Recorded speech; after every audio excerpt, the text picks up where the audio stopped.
Having been on LinkedIn for many years, and I love watching the career growth of my contacts, and none more so than my guest today on Talking Tech.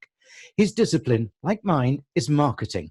But that's where our comparison stops, because my guest is an expert in fintech marketing. Fintech means financial technology and refers to the innovation and technology aimed at challenging traditional methods used in the financial services industry. But there's a wide range of processes and products that come under the fintech umbrella, and they all have to be marketed efficiently and effectively. So who better to have as a guest than the man who is both the CMO, the Chief Marketing Officer of Goldex, and the leader of the Fintech Marketing Association. Welcome, Tom Newbould. Hi, Malcolm. It's very nice to be here, and thanks very much for having me. It's great to meet you, Tom. Look, before we start delving into Goldex and fintech, please tell us a little more about the fintech umbrella and why fintech marketing is important. Well, I think firstly, fintech always addresses the needs of a whole host of individuals and markets, including the financially excluded. And ultimately, it helps to tie everything together, promoting trade, global growth, the needs of the consumers. So innovation in finance is really a new way of providing customers and businesses with the tools they need to widen their access to products and services. So, we call it fintech. It's as much about the tech as it is the finance side.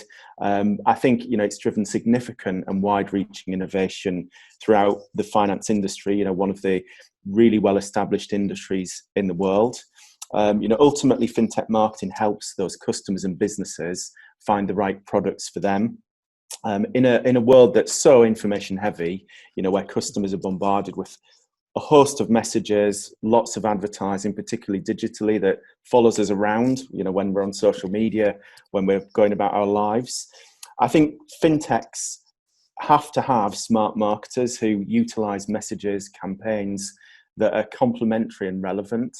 So fintech marketers are all about finding exactly the right consumer for their products and showing that consumer how the product is right for them.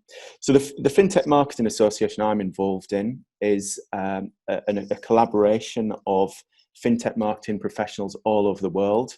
Our members stretch from Brazil to Australia, countries like India, all over Europe and the UK. And basically what we're doing is sharing best practice and knowledge to get the right services to the right customers. And that's the beauty of it. That's what makes it really enjoyable. Exciting. Well, now, whilst my viewers are global, let's be local. How good is the UK at fintech products and fintech marketing? Well, that's a really good question, Malcolm. The UK has been recognised as the best place in the world to start and grow a fintech firm. In fact, there are over 1,600 fintechs and about 70,000 employees working in the fintech sector. I think, a KPMG report that came out in February this year outlined that fintech transactions reached a 6-year high and defied the global picture where fintech investment fell heavily, or fell certainly below 2018 record of 135.7 billion. The UK accounted for half of Europe's 10 biggest fintech deals and over 80% of Europe's overall. Fintech funding was about £58 billion in 2019.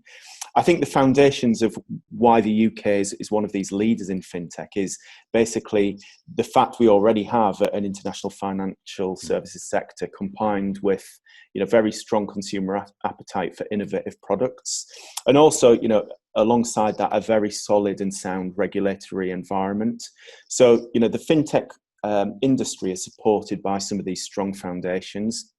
I think the other thing to say is that, the UK is definitely a leading fintech hub with an international talent pool that spans the whole country. So, as proud Northerners as we are, Malcolm, we can see that fintech clusters are not just in London but across the world. And I think it was the World Bank that said the north of England, or the Northern Powerhouse, would be the 9th biggest country in Europe by financial services GVA, which would make it larger than 30 other countries. So we see in places like Leeds and Manchester, acknowledgement of them being fintech hubs. You look at places like Liverpool, like Newcastle, closer to us. that have really strong established financial services and digital innovation, which is then reinforced by very strong universities, which I think, really helps fintech.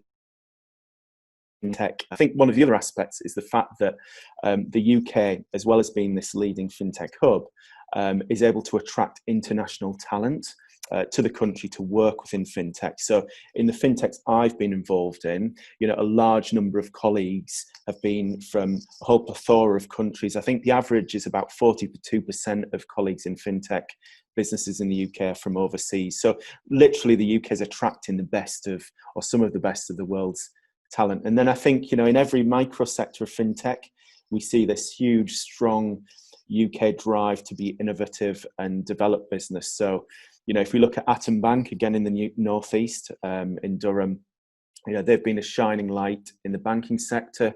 We look at Blenheim Chalcott and some of their businesses like Modular, Payments as a Service, or Oakbrook, who I used to work for, right through to Goldex, and even those that have blazed a trail and then been acquired or pivoted in a different direction. These are all outstanding businesses. To bring the question back to marketing in the sector, I think marketers have to be absolutely best of breed. They've got to be strong with numbers. They've got to still be able to think creatively and able to achieve results and then present them in maybe the way that someone from a private equity background would want to see. So in other words, no fluff. They've got to deeply understand subjects like attribution and marketing attribution to enable to get the best return on investment. And I have to say, also be a bit Teflon coated. So, marketing, as you know, Malcolm, is always a combination of art, science. It's not often the most popular department in a business, but that Teflon coating side comes in very useful because we have to be strong enough to make sure our results stand up to all sorts of scrutiny. And I think, I've been very lucky to work with some brilliant marketers and have them in my team. So I feel very thankful for that. Brilliant. And that's great news, by the way, Tom, about the North. But don't tell everybody, they'll all want to come. Oh, yes, of course. Yeah. It's hidden somewhere. As an apps user, I'm constantly amazed by the continuous development of software. It almost seems like a new version of something or other is released every week. Does this constant release demand a different style of marketing? Surely you can overuse the word new for every launch.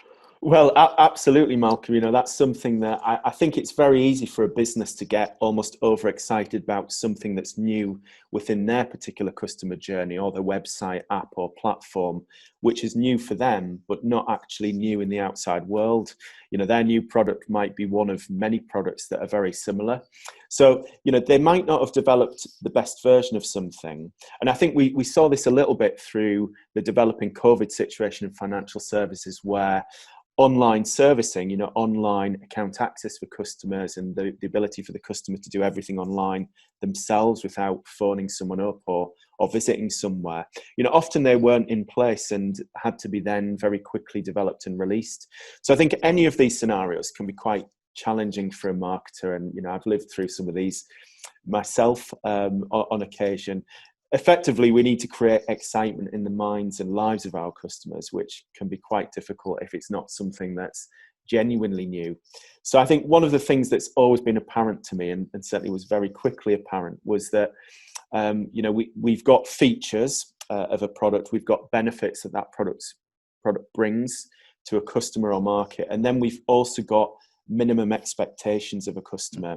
Those minimum expectations have been developed across maybe a range of products or the customer's experience and background, for a number of different years. So as a business, what we need to do, and particularly in fintech, is we need to excel at all three, the benefits, the features, and the minimum expectations, and fulfilling them. And I think where this takes me to is it's just to emphasize the importance of, those staples, which are category, customer, and market insight on both a quantitative and qualitative basis. We can't forget these fundamentals of building good marketing solutions and building good products on the back of what customers need. Excellent. Yeah. Thank you. Excellent reply. These past few years, a lot of financial services organizations, such as banks, have hurt their reputations through faulty software. TSB, for example. I know this is often because they are using legacy software and other challenges. So how does fintech marketing play its part in protecting a company's reputation? Well, I think there's probably two sides to this. One is that fintech and the fintech world in general brings some excellent, outstanding products into the financial services marketplace that the bigger financial services can utilize. So a lot of fintech is often provision of or game changing services that have always been there, doing them better, faster, more securely. So that's one element. I think the other element, and where marketing plays its role, is trust is so important, of absolute importance in the relationship between a business and its customers. And I think a marketing can do so much to engender that trust and reinforce it. So things like relationship building, that cycle of relationship building with the customer, thought leadership, and not getting away from the pure sales cycle and developing thought leadership around subjects that the customers are interested in is very important. Using proof points and testimonials from real customers, not artificial customers, I think helps. We've seen an explosion in online reviews and the different online review arenas. I think it's important for business to have both good and bad reviews there and show how it's addressed the bad reviews. Actually, I think it makes sure that the customer can see that they're real for a start, and also their responsiveness to any problems that have occurred. And then I think the absolute line in the sand for any marketer is that anything we publish or write has to be truthful and accurate. We've got to have that in all our campaign materials. I think brand protection is increasingly important. Anyone who takes some of our material or our logo and misuses it, a marketer has to be part of the process of protecting the brand from that abuse. And certainly in some of the businesses I've been in, there are lots of people out there that will try and hijack the brand for their own purpose. So I think all of those things help marketing protect a company and a company's reputation. I'm glad that you particularly mentioned that reputation management should come under the marketing auspices, because it is so important, as we've seen from things like TripAdvisor in another sector. Yeah, we're constantly being bombarded with cybersecurity stories and worries, especially the motives behind products from China. Fintech has to be robust, but the malicious are constantly active and even more devious. What part does fintech marketing play in reassuring customers about a company's product? Well, I think, it plays an absolutely leading role in this. And I think one of the things that is now at our disposal is this beautiful and very extensive range of marketing technology that we can harness, which gives us the ability to monitor in real time what people are saying about our brands and our products, and where a problem exists, we can spot it very quickly through this technology. I think the other side of it is probably the role we can play in developing things that reassure the customer to a further extent.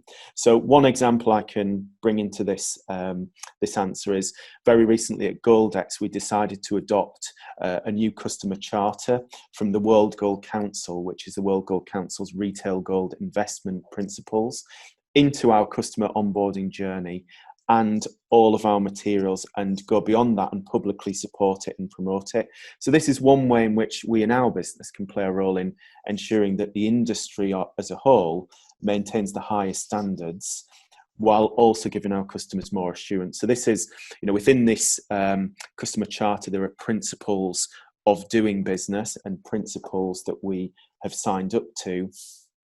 We'll be one of the first, if not the first, business in the world to sign up to this. So, this is driven through the whole business, but marketing has played a role in getting that information out as well to the rest of the world. So I think it's about transparency, it's about proactiveness, and it's about being very vigilant to make sure that false information circulates, and then going beyond that to sign up to things. Any customer charter that exists, if it's right for the customer, the business should play a leading role in adopting it and following it.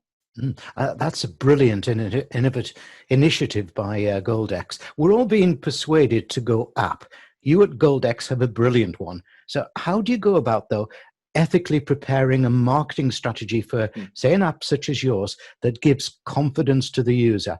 After all, mobiles are now a key target for the malicious by placing unauthorized apps such as stalkerware. How do you convince me through marketing to use your app? Well, I think again, it's the best marketing shows that it's not about selling something; it's about showing how the product is complementary and enhancing of that customer's life. So I think there's a number of things here, that I can again relate to the Goldex app. So first of all, it's completely free. It's free to download. It's free to use. You can sign up in a light form, which gives you access to all of the information. We have at Goldex a lot of information around the gold market, gold trading, that's completely free to access. So I think that's very much a part of it. I think going beyond that, we've gone a bit beyond that information, and we've actually just launched a Gold Academy, which again is completely free. So Malcolm, this might interest you. You can go in at the beginner, intermediate, or advanced level, and there's a whole set of completely free lessons in there, which would give you information about trading gold and critically, how to avoid some of the pitfalls or any scams that are floating around in the wider world. I think the fact that the app is free, and the fact that we spend such a lot of time and effort making sure that the app meets the needs of customers and has great user experience, or UX as we call it, that is also another factor. On the other side, I think any app that's in the market has to show that it's secure. It's got to be secure, because we don't want to put our personal details into anything that isn't secure. So security around an app and showing the user that is a critical element of that app is very important as well. Not just at Goldex, but across fintech and across indeed wider financial services. So I think it's a combination of all of those things. And I think I don't know if you're like myself, Malcolm, but when you download an app, I tend to have a look at the reviews. I tend to see how many people have downloaded it. I think by bringing this information to the fore, we can also provide assurances that actually thousands of people have used it without any problem. Therefore, we do take our security seriously. I'm going to have to look into that Goldust Academy. I'm likely to get criticised, Tom, by this layman's next question, but I assume that users want simplicity of use of an app, and that you need to market some simplicity and address all age groups. But my thinking is that the simpler makes for more vulnerability. And if I see simple in marketing material, I'm suspicious. Am I wrong, or even just a little right? How can fintech address this thinking? Well, that's again a very interesting question. I think in any app or anything we put together, it's exactly the same as how it was 20 years ago. We're trying to make something easy for the customer to use. UX, as it's called now, is all about making sure that all the functionality of the app or a site, for example, is seamless for the customer and intuitive. That word intuitive is very important as well. However, so I think as a user, if something's very complicated for me to use, I'm likely to be put off, because in today's world, we all want to do things quickly, efficiently, and we have lots of demand on our time. But on the other hand, resistance is very important. And what I mean by the word resistance is that you have to have various safeguards in that app to make sure that, for example, the person is who they say they are. That KYC process is very important, and we have that at Goldex. Identity verification is absolutely critical in a lot of fintech businesses, particularly the lending market. There's those safeguards have to be in place. So sometimes that balance between keeping things simple but embedding the right number of questions that are sufficiently complex and all the various checks that a fintech business might need to do are very important. So I think as a marketer, And how fintech addresses that generally is by being very upfront and transparent. You know, we want you as a customer, but these are the steps and the information that you have to provide, and this is how we use it. So I think, you know, the good news in that whole conundrum is that the world is now all about being transparent upfront, by putting information in the public domain that's applicable to that customer, so that they understand the process from the start. And, you know, everything from explainer videos to, you know, education material on the website to, you know, customer testimonials or customer case studies can be helpful. But I think, you know, simple and easy to use is always the ambition, but we can't escape all of the things that ultimately are safeguards to customers and responsible businesses. You know, they have to be there. Excellent. And just for viewers, I'll just point out that KYC stands for Know Your Customers. We're not crossing over to some fast chicken food, right? So yeah, sorry, I tend to go wild on acronyms. We all do. We all do. It's how we make our money in marketing, isn't it? Confusion. Look, absolutely. You know, I'm sold. I'm ready to be a Goldex user. Briefly take me through the process of getting started and making it work on, say, my mobile. Yeah, excellent. I mean, I think for me, you know, when I knew I was joining Goldex, this is something that I did with a couple of my friends and family. And so basically as simple as if you're an Apple user, go to the Apple Store. If you're an Android device user, you can go to the Google Play Store with your mobile. Before you've done that, you can have a look at our website, which is goldexapp.com. When you're ready to download the app on your mobile, go to one of those places, search for our app, find it, download it. And it gives you two choices. You can either do a full registration or you can do what we call a registration light. That registration light just means you're not having to put in any of your sort of identification details. Registering light gives you the ability to use and access all of the gold price charts that we have. You can see the gold price across all the world markets. You can look at how gold price has changed over the last 20 years or the last week if you want to.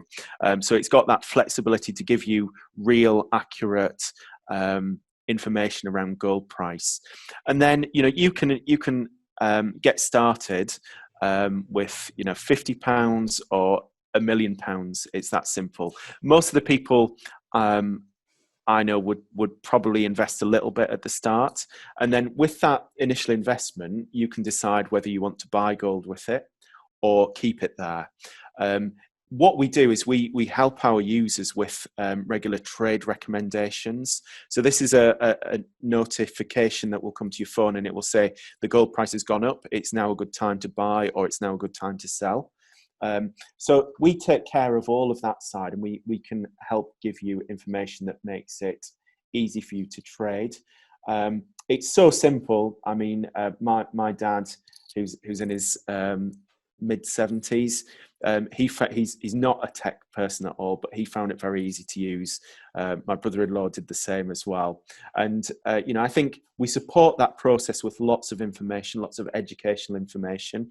We don't put any pressure on you to trade. You can hold the money there. You can hold gold for as long as you like. We just help educate you around the trading process. And one of the things that means that we have no conflict of interest whatsoever is that we don't own a gram of gold ourselves, Goldex as a business. So what we're about is helping you become a gold trader, helping you make that process successful and get the best prices from around the world. So we literally are a real-time gold marketplace. And one of the things that, you know, reinforces that technology side is that our technology can process over 10,000 orders per second.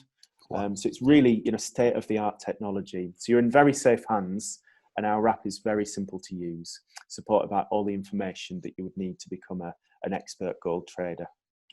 Sounds brilliant. And obviously people can see behind me the URL to go for the app, and whereas Tom says go into Google Android or Apple Play. And if you need any more convincing in the next few days, I'll be interviewing the CEO of Goldex, Sylvia, and she will be on a couple of our channels. So between Tom and Sylvia, I think you've got a great golden future. No, Tom, and sadly, you won't be able to take your children to pantomime this year. But in No. compensation, I'm going to give you 3 wishes. If I were to give you 3 wishes for the future of fintech marketing, what would they be? Well, I think, first and foremost, I love to see creative campaigns in the fintech marketing world, because I think if you look across fintech and financial services generally, we might occasionally see something that's very creative. I think creativity should never be forgotten in a marketing segment that's very numbers based, very science based, and very AI based around attribution and things like that. So I think, I love to see very innovative marketing campaigns in fintech marketing. I don't think any fintech marketer should be discouraged from doing that. I think secondly, that fintech marketing remains very competitive. So what I mean by that is it's all about acquiring customers at the best possible cost per acquisition.